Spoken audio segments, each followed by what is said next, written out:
I guess in this video I am going to show you how to connect Logitech G435 headset to Xbox. Watch the video till the end so you cannot miss any important step.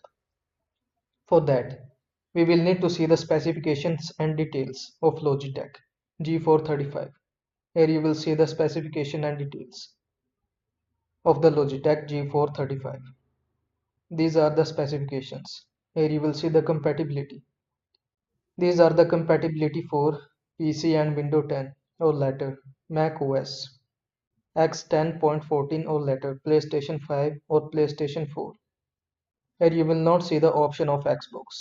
So, unfortunately, the Logitech G435 is not connected to Xbox.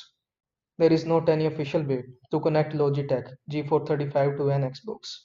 So in this case, you will connect your Logitech G435 to a smart TV. Some smart TV have an option to connect the Bluetooth devices, like a Bluetooth headset. Connect your Logitech G435 to a smart TV. I hope this video was helpful to you. Make sure to like this video and subscribe to my channel for more this type of content. Thanks for watching.